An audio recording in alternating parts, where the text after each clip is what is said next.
यूं तो हमेशा से डकैतों की दुनिया में पुरुष डाकुओं का ही दबदबा देखा गया है, लेकिन 1980 के दशक में एक महिला डाकू ने अपने आतंक का ऐसा मंजर कायम किया था कि पूरा चंबल बस उसके नाम भर से कांप जाता था। चंबल के भीड़ों में उसका राज चलता था, जहां का एक तिनका भी उसके इशारे के बिना हिल नहीं सकता था। उसके नाम की इस कदर दहशत थी कि जिस इलाके से उसका गैंग गुजरता वहां मातम छा जाता। घरों के दरवाजे बंद हो जाते, लोग काम करना छोड़ देते। ऐसा लगता मानो पूरे इलाके में किसी ने कर्फ्यू लगा दिया हो। लेकिन सबसे हैरत की बात यह थी कि उस महिला ने डकैती का यह रास्ता खुद नहीं चुना था, बल्कि हालातों ने उनको इस राह पर लाकर खड़ा कर दिया था। मात्र 11 साल की उम्र में उनकी 45 साल के अधेड़ आदमी से शादी कर दी गई थी, जिसने दिन रात उनका यौन शोषण किया। पति से जो जिल्लत मिली सो मिली। माँ बाप ने भी उन्हें परिवार पर कलंक बताकर किसी कुएं में डूब जाने को कह दिया। इतना कम नहीं था कि उनके सगे चाचा ने उन्हें मात्र 16 साल की छोटी सी उम्र में डाकुओं के हवाले कर दिया, और डाकुओं ने भी उन्हें नोच खाने में कोई कसर नहीं छोड़ी। लेकिन एकाएक वक्त ने करवट बदली और उस बेबस महिला ने कफन की तरह सर पर लाल कपड़ा बांधा, हाथ में बंदूक ली और दुनिया को उसी की भाषा में समझाने के लिए निकल पड़ी। जिस पति ने उन पर सितम ढाए थे उसे बीच चौराहे पर चाकू मार मार कर अधमरा कर दिया, और जिस बिरादरी के लोगों ने जिस गांव में हफ्तों तक उनकी आबरू लूटी थी, उन्होंने उसी गांव में जाकर उस बिरादरी के सब मर्दों को एक लाइन में खड़ा करके गोलियों से भून डाला। आइए जानते हैं कहानी बैंडिट क्वीन के नाम से मशहूर भारत की मोस्ट वांटेड वुमन फूलन देवी की, जो किसी के लिए मसीहा थी तो किसी के लिए खूंखार हत्यारन। और आखिर कैसे सरेआम दर्जनों लोगों को मौत के घाट उतार देने वाली फूलन देवी आगे चलकर देश की सांसद बन बैठी। The Robin Hood of Chambal, Phulan Devi, known for her brand of biblical justice. फूलन जब खुद अपने गैंग की सरदार बनी तो उसने बेहमई गांव के 22 ठाकुरों को मारकर खुद के साथ जुल्म का बदला लिया। However, her story of becoming the bandit queen is rarely ever discussed. आखिर कौन थी फूलन देवी?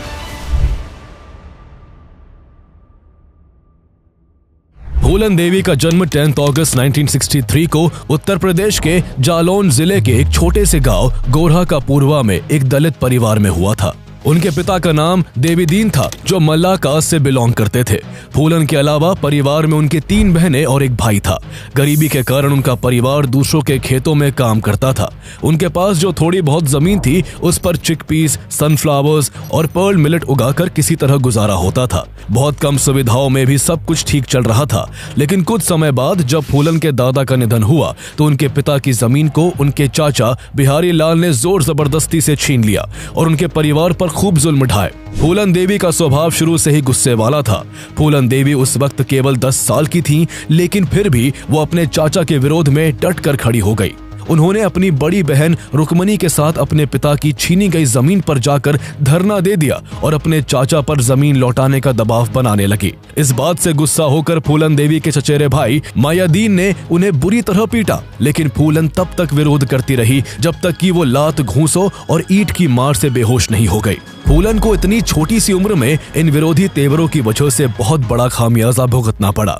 उनके इस आक्रामक रवैये के कारण उनके घर वालों ने एक गाय और एक साइकिल के बदले में मात्र 11 साल की फूलन की 45 साल के एक अधेड़ आदमी पुत्ती लाल से शादी करा दी। पुत्ती लाल फूलन के घर वालों को दहेज देकर फूलन के साथ इस तरह व्यवहार करता जैसे वो उसकी पत्नी नहीं बल्कि बाजार से खरीदी हुई कोई चीज है। वो 11 साल की फूलन का जबरदस्ती यौन शोषण करता और बात बेबात उसे बुरी तरह से मारता पीटता। दिन, हफ्ते, महीने और फिर साल पति की इस तरह की ज्यादतियों की वजह से फूलन की तबीयत काफी खराब होने लगी। एक दिन परेशान होकर उन्होंने अपने पति का घर छोड़ दिया और भागकर अपने पेरेंट्स के पास आ गई। बेटी का ससुराल छोड़कर मायके में रहना कुछ दिनों बाद ही सबको खटकने लगा। गांव में बदनामी होने लगी। मां ने गुस्से में ये तक कह दिया कि वो उनके घर पर कलंक है और उसे किसी कुएं में डूबकर मर जाना चाहिए। इतना कम नहीं था कि जमीन की वजह से फूलन की एक बार फिर उनके चचेरे भाई से लड़ाई हो गई। जो फूलन पहले अपने चचेरे भाई की मार से बेहोश हो गई थी, उसने इस बार लड़ाई में एक पत्थर से उसी का सिर फोड़ दिया। इस वजह से फूलन देवी को 1979 में 1 महीने के लिए जेल में रहना पड़ा, जहां पुलिस ने भी उनके साथ बहुत बुरा व्यवहार किया। जेल से छूटने के बाद उन्हें मजबूरन वापस अपने पति के घर लौटना पड़ा।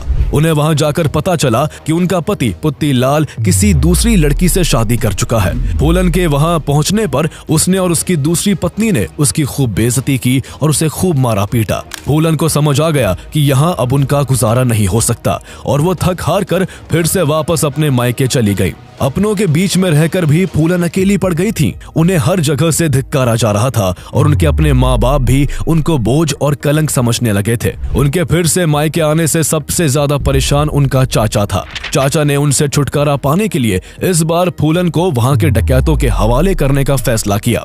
एक दिन डकैतों का एक झुंड फूलन को उनके घर से उठाने के लिए आया, लेकिन फूलन डकैतों को देखकर वहां से भागने लगी। डकैतों ने गुस्से में उनके छोटे भाई को अपने कब्जे में ले लिया। अपने भाई की जान की खातिर फूलन ने मजबूरन खुद को उन डकैतों के हवाले कर दिया।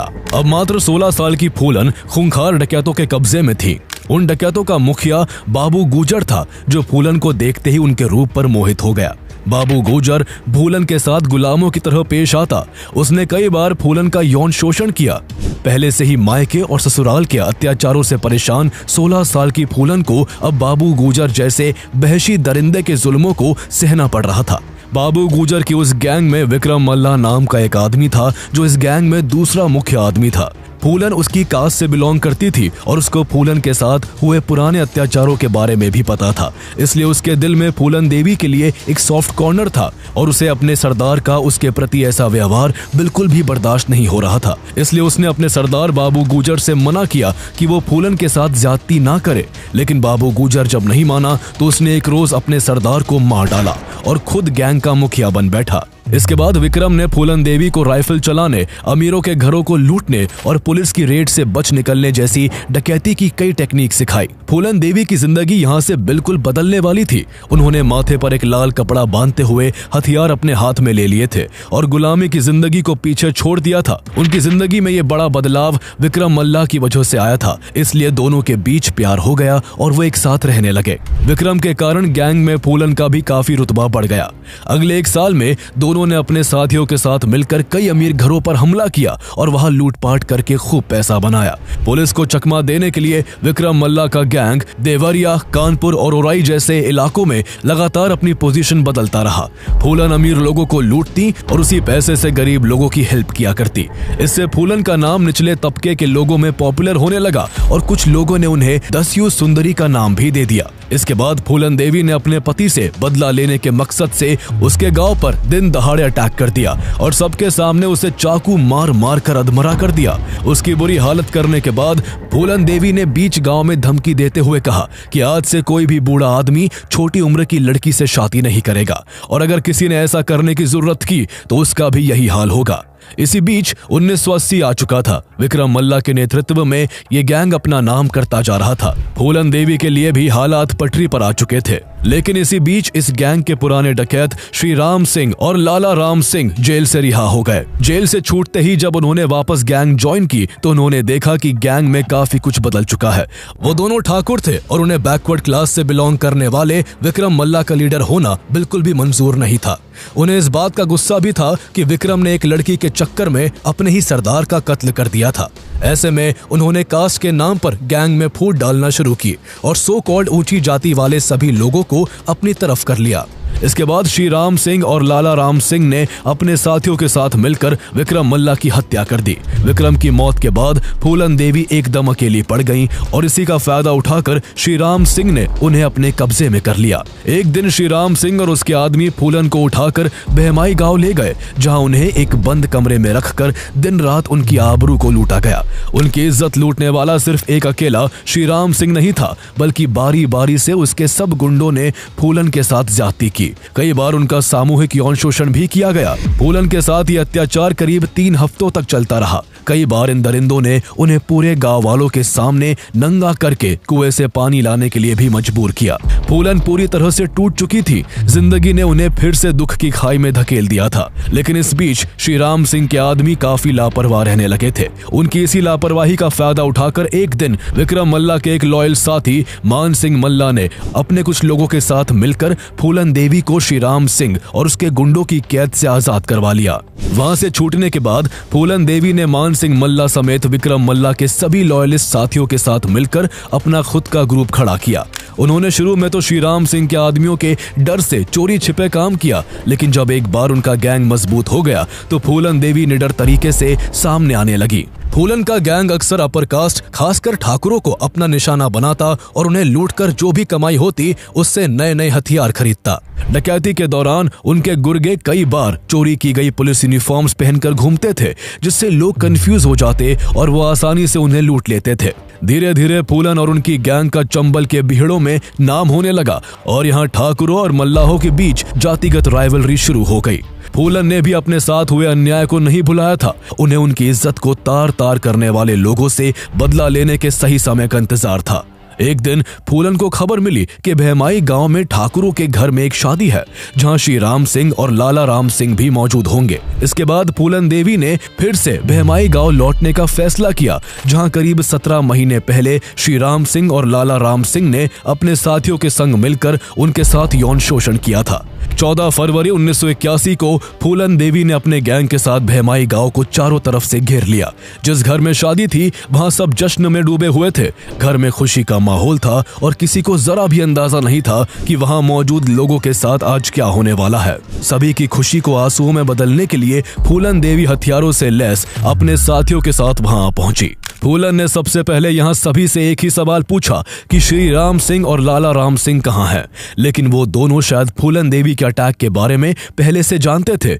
इस वजह से दोनों ने शादी को अटेंड नहीं किया था। जब बहुत ढूंढने पर भी वो दोनों नहीं मिले तो फूलन देवी गुस्से से भर गई। पहले उनकी गैंग ने वहां घर घर जाकर लोगों के कीमती सामान को लूटा और फिर फूलन देवी ने वहां मौजूद सभी मर्दों को एक लाइन में आकर खड़े होने का हुक्म दिया। फूलन देवी के डर के मारे 20 लोग एक लाइन बनाकर खड़े हो गए। इसके बाद फूलन देवी ने बदले की आग में उन पर एक साथ गोलियों की बौछार करवा दी। पूरा गांव गोलियों की आवाज से थर्रा उठा। कुछ देर बाद जब वहां पुलिस पहुंची तो वहां 20 लोगों की लाश, उनकी औरतों की चीख और बच्चों के रोने के अलावा कुछ भी नहीं था। पुलिस के आने से पहले ही फूलन अपने गुर्गों के साथ वहां से भाग निकली थी। एक साथ इतने लोगों के मारे जाने से पूरे उत्तर प्रदेश में सनसनी फैल गई।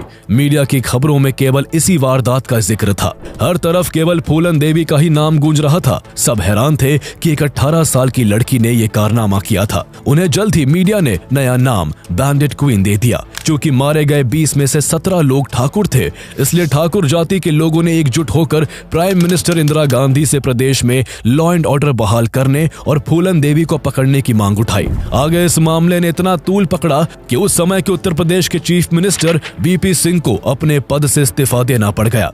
जितना बड़ा ये मामला बना उतने ही ज्यादा फूलन देवी के चर्चे होने लगे। फूलन देवी का नाम चंबल के बिहड़ों से निकलकर देश के घर घर तक पहुंच चुका था। आम लोगों और बड़े नेताओं से लेकर फॉरेन जर्नलिस्ट, राइटर्स और फिल्म मेकर्स तक के बीच फूलन देवी चर्चा का विषय बन गई। जहां वो निचले तबके के लोगों के लिए मसीहा थी, जिन्होंने उन्हें अपनी आवाज उठाने का हौसला दिया, वही कुछ के लिए वो महज एक कुख्यात और बेरहम हत्यारन थी। जिस बहमई गांव में उन्होंने 20 लोगों को सरेआम गोलियों से भून डाला था, उस गांव में उस जगह पर उन 20 लोगों के नाम से स्मारक बना हुआ है, जो फूलन देवी के खौफ और उस भयानक रात की आज भी याद दिलाता है। चूंकि फूलन का गैंग उत्तर प्रदेश और मध्य प्रदेश के जंगलों में एक्टिव था, इसलिए दोनों प्रदेशों की सरकार जल्द से जल्द फूलन को पकड़ना चाहती थी। दोनों राज्यों की पुलिस फूलन देवी को पकड़ने के लिए चंबल के बिहड़ों में लगातार दबिश दे रही थी। हालांकि हर बार पुलिस को खाली हाथ लौटना पड़ता, क्योंकि फूलन के गैंग के सभी गुर्गे खाकी वर्दी पहनते थे और वर्दी पर बाकायदा स्टार लगाते थे। इसलिए पुलिस जब फूलन को पकड़ने आती तो पुलिस खुद कई बार वर्दीधारियों को देखकर धोखा खा जाती थी। इसका फायदा उठाकर फूलन का गैंग पुलिस पर हमलावर होकर उन्हें काफी नुकसान पहुंचा देता था। लेकिन पुलिस की लगातार कार्रवाई की वजह से फूलन के लिए भी डकैती करना बेहद मुश्किल हो गया था। पुलिस के साथ हुई मुठभेड़ों में फूलन के कई भरोसेमंद साथी मारे जा चुके थे और कई बार तो वो खुद पुलिस के गिरफ्त में आने से बाल बाल बची थी। पुलिस के साथ इस लुका छुपी के खेल में करीब 2 साल का वक्त बीत गया। फूलन देवी के हाथ न आने से पुलिस उनकी फैमिली को भी परेशान करने लगी थी। एक बार तो पुलिस ने उनकी मां को पकड़कर 5 महीने तक जेल में रखा, ताकि फूलन देवी परेशान होकर पुलिस के सामने सरेंडर कर दे। लेकिन फूलन ने फिर भी ऐसा नहीं किया। फूलन देवी के पकड़ में न आने से पुलिस पर दबाव काफी बढ़ चुका था। अब तक वो हिंदुस्तान की मोस्ट वांटेड वुमन बन गई थी और सरकार ने उनके सर पर 10,000 का इनाम रख दिया था। उस दौरान चंबल के भीड़ों में मलखान सिंह का भी काफी नाम था। मलखान और उसके गैंग पर डकैती, अपहरण और हत्या के 94 केसेस रजिस्टर्ड थे। पुलिस की बार बार की कार्रवाइयों से परेशान होकर उसने जून 1982 में मध्य प्रदेश गवर्नमेंट के सामने सरेंडर कर दिया। उसके सरेंडर के बाद मध्य प्रदेश पुलिस चाहती थी कि फूलन देवी भी सरेंडर कर दे। मलखान के सरेंडर करवाने में एसपी राजेंद्र चतुर्वेदी की बड़ी भूमिका थी, इसलिए सरकार ने फूलन के सरेंडर की जिम्मेदारी भी उन्हीं को सौंपी। राजेंद्र चतुर्वेदी ने सबसे पहले मलखान के जरिए फूलन के पास पहुंचने की कोशिश की, लेकिन मलखान इसके लिए तैयार नहीं हुआ।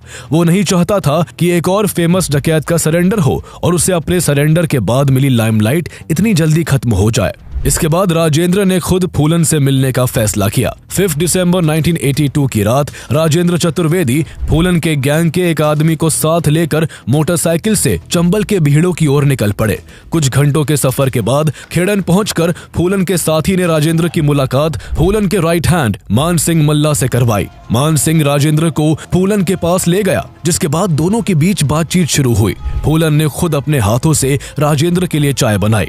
बातों बातों में राजेंद्र ने फूलन को बताया कि वो उनके घर गए थे। फिर उन्होंने फूलन को उनके परिवार की कुछ तस्वीरें दिखाई और एक रिकॉर्डिंग भी सुनवाई, जिसमें उनकी बहन मुन्नी की आवाज थी।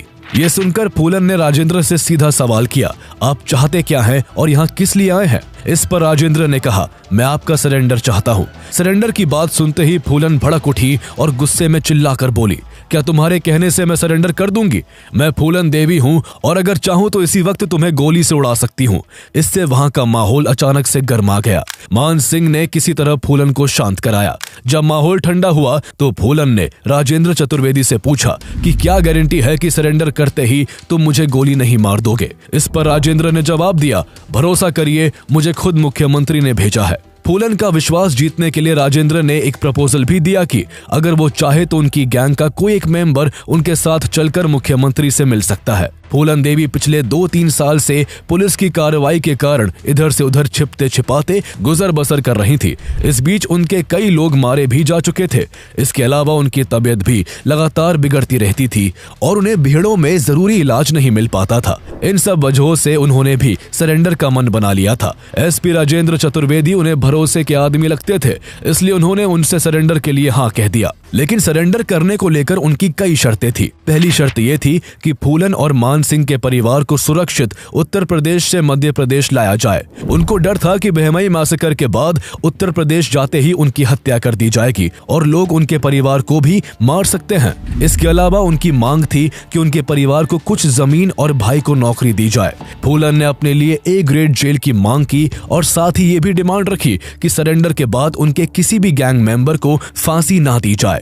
इसके अलावा फूलन चाहती थी कि उनके सरेंडर वाले दिन स्टेज पर महात्मा गांधी और मां दुर्गा की तस्वीर हो और वो अपने हथियार उनके सामने ही सरेंडर करेंगी। सरकार को काफी मेहनत के बाद ये मौका हाथ लगा था, इसलिए सरकार ने फूलन की सभी शर्तों को मान लिया। इसके बाद फूलन देवी के परिवार को मध्य प्रदेश लाने की कोशिशें शुरू हो गई, लेकिन इस दौरान फूलन की गिरफ्तारी को लेकर यूपी पुलिस और एमपी पुलिस आपस में ही भिड़ गई।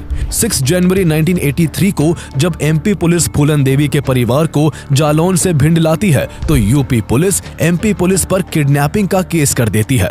अगले दिन एमपी पुलिस की एक और टीम मान सिंह के परिवार को एमपी लाने के लिए यूपी पहुंचती है, लेकिन इस दौरान यूपी पुलिस एमपी के 6 पुलिस वालों को गिरफ्तार कर लेती है। इतना ही नहीं, स्थिति इतनी बिगड़ जाती है कि दोनों प्रदेशों की पुलिस के बीच गोलीबारी भी हो जाती है। इस गोलीबारी में मीडिएटर की भूमिका निभा रहे एक व्यक्ति को भी गोली लग जाती है। इस घटना से फूलन देवी का मन बदल गया और उन्होंने सरेंडर का फैसला वापस ले लिया। हालात बिगड़ते देख एसपी राजेंद्र चतुर्वेदी ने फूलन देवी का विश्वास दोबारा जीतने के लिए एक और कदम उठाया। इस बार वो अपनी पत्नी और बच्चे को लेकर फूलन को मनाने पहुंचे। जैसे ही वो फूलन के पास पहुंचे, उन्होंने अपने बच्चे को फूलन की गोद में रखते हुए कहा, अगर आपको भरोसा नहीं है तो जमानत के तौर पर मेरा ये छोटा सा बच्चा अपने पास रख लो। राजेंद्र की इस भावनात्मक अपील से फूलन का दिल पिघल गया और उन्होंने दोबारा सरेंडर के लिए हामी भर दी। इसके बाद 12 फरवरी 1983 के दिन मध्य प्रदेश के चीफ मिनिस्टर अर्जुन सिंह भिंड जिले में खुद फूलन देवी का सरेंडर लेने पहुंचते हैं। वहां करीब 8000 लोग फूलन देवी को देखने के लिए जमा थे। इसे कवर करने के लिए सुबह से ही वहां मीडिया वालों की भीड़ भी जमा हो चुकी थी, जिनमें फूलन देवी की फोटो खींचने की होड़ लग जाती है। फूलन नहीं चाहती थी कि सरेंडर से पहले कोई उनकी फोटो खींचे, लेकिन एक कैमरा पर्सन ने जब इसकी हिमाकत की तो फूलन ने उसके गाल पर एक जोरदार थप्पड़ जड़ दिया। फूलन देवी ने लाल रंग का कपड़ा माथे पर बांधा हुआ था और हाथ में बंदूक लिए वो मंच की तरफ बढ़ने लगी, जहां मुख्यमंत्री अर्जुन सिंह खड़े हुए थे। सबकी सांसें थमी हुई थी। लोगों को डर था कि कहीं फूलन देवी यहां भी किसी पर गोली ना चला दे, लेकिन अगले ही पल फूलन देवी ने अपनी बंदूक माथे पर छुआकर अर्जुन सिंह के पैरों में रख दी। वो फिर फूलों की एक माला अर्जुन सिंह के गले में और दूसरी माला दुर्गा माँ के चरणों में अर्पित कर देती है। इसी घड़ी फूलन देवी ने डाकू की जिंदगी को अलविदा कह दिया था। सरेंडर के वक्त फूलन देवी के नाम पर मर्डर, किडनैपिंग और प्लंडरिंग के 48 क्रिमिनल केस रजिस्टर्ड थे। आगे कोर्ट में इन मामलों में काफी लंबा ट्रायल चला। सरकार ने उन्हें केवल 8 सालों तक जेल में रखने का वादा किया था, लेकिन उन्हें करीब 11 सालों तक मध्य प्रदेश की जेल में बिताने पड़े। इस दौरान फूलन को ट्यूबरकुलोसिस हो गया था और उनके पेट में 2 ट्यूमर्स पाए गए थे। सजा के दौरान ही उनका हॉस्पिटल में ट्रीटमेंट चला और इसी ट्रीटमेंट के दौरान बिना उनसे पूछे उनका हिस्टेरेक्टमी कर दिया गया, यानी वो अब कभी मां नहीं बन सकती थी। हालांकि 1994 का साल उनकी जिंदगी के लिए गेम चेंजर साबित हुआ। उस समय देश में मंडल कमंडल की पॉलिटिक्स काफी जोरों पर थी, इसलिए उत्तर प्रदेश के मुख्यमंत्री मुलायम सिंह यादव ने एक दिन सभी को चौंकाते हुए फूलन देवी पर लगे सभी चार्जेस हटा दिए, जिसके बाद फूलन एक आजाद नागरिक की तरह रहने लगी। मुलायम सिंह यादव यही नहीं रुके, उन्होंने फूलन देवी के फेम का इस्तेमाल करके बैकवर्ड क्लासेस के वोट पाने के लिए उन्हें समाजवादी पार्टी में शामिल कर लिया। उसी साल फूलन देवी की जिंदगी पर बैंडिट क्वीन नाम की एक फिल्म भी बनी, जिसे बॉलीवुड के फेमस डायरेक्टर शेखर कपूर ने बनाया था। इस फिल्म को कांस फिल्म फेस्टिवल जैसे इंटरनेशनल मंचों पर भी खूब प्रेज किया गया था, लेकिन ये फिल्म फूलन देवी की परमिशन के बिना बनाई गई थी और उन्हें इसमें दिखाए गए कई सीन से काफी दिक्कत थी, इसलिए उन्होंने इस फिल्म का काफी विरोध किया, जिससे इसको लेकर खूब कंट्रोवर्सी भी हुई थी। इसके बाद फूलन देवी ने अपनी जिंदगी को नए सिरे से जीने के लिए उन्मेद सिंह नाम के एक शख्स से शादी कर ली। शादी के कुछ महीनों बाद दोनों ने बौद्ध धर्म को अपना लिया और खुशी खुशी रहने लगे। अब फूलन देवी को जेल से रिहा हुए करीब 2 साल बीत चुके थे और साल 1996 में देश में जनरल इलेक्शन होने वाले थे। ऐसे में मुलायम सिंह यादव ने फूलन देवी को समाजवादी पार्टी के टिकट पर मिर्जापुर से इलेक्शन में खड़ा कर दिया। इसको लेकर काफी हल्ला भी हुआ कि एक डाकू को संसद में पहुंचाने का रास्ता दिखाया जा रहा है, लेकिन ये फूलन देवी पर लोगों का भरोसा ही था कि उन्होंने इस इलेक्शन में शानदार जीत हासिल की। कभी अपने अधिकारों के लिए हथियार उठा लेने वाली फूलन अब अपने संसदीय लोगों की आवाज सांसद में उठा रही थी। मल्ला कम्युनिटी खुश थी कि पहली बार उनका कोई प्रतिनिधि पार्लियामेंट में पहुंचा था। इसके अलावा वो अदर बैकवर्ड क्लासेस ओबीसीज में भी काफी पॉपुलर थी। उन्होंने अपनी सांसदी में महिलाओं को अधिकार और गरीबों को बेहतर सुविधाएं दिलाने के लिए कई प्रयास किए। हालांकि 1998 में फूलन देवी को बीजेपी के वीरेंद्र सिंह से हार का भी सामना करना पड़ा, लेकिन अगले साल 1999 में हुए इलेक्शंस में दोबारा जीत हासिल कर उन्होंने फिर से सत्ता की कुर्सी हासिल कर ली। कभी चंबल के भीड़ों में भटकने वाली फूलन देवी 4 साल से सांसद थी और उन्हें दिल्ली के अशोका रोड में रहने के लिए गवर्नमेंट हाउस मिला हुआ था। उन्हें अब वुमेन एम्पावरमेंट का सिंबल तक बताया जाने लगा था। उनकी ये पॉपुलैरिटी उनके दुश्मनों से देखी नहीं जा रही थी। ऐसे में 25 जुलाई 2001 की दोपहर करीब 1:30 बजे जब फूलन देवी नई दिल्ली के 44 अशोका रोड स्थित अपने घर के बाहर खड़ी थी, तभी घात लगाए 3 हमलावरों ने उनके ऊपर गोलियों की बौछार कर दी। उन्हें कुल 9 गोलियां लगी और वो घायल होकर वहीं गिर गई। तीनों हमलावर वहां से भाग निकले। इसके बाद उन्हें तुरंत लोहिया हॉस्पिटल ले जाया गया, जहां डॉक्टरों ने उन्हें डेड डिक्लेयर कर दिया। जिस तरह चंबल के भीड़ों में फूलन देवी का दबदबा था, उसी तरह दक्षिण भारत में वीरप्पन नाम का एक ऐसा डाकू भी हुआ जिसने 20 साल तक तमिलनाडु और कर्नाटक के जंगलों में आतंक का ऐसा मंजर कायम किया था कि उसका नाम सुनते ही लोगों की रूह कांप जाती थी। वो इतना निर्मम और खतरनाक था कि उसने 2 राज्यों की सरकारों को घुटनों पर ला दिया था। 20 सालों में 220 करोड़ खर्च करने के बाद भी पुलिस कभी उसे जिंदा नहीं पकड़ सकी थी। वीरप्पन की दिल दहला देने वाली कहानी जानने के लिए आप हमारा पिछला वीडियो देख सकते हैं, जिसका लिंक आपको डिस्क्रिप्शन में मिल जाएगा।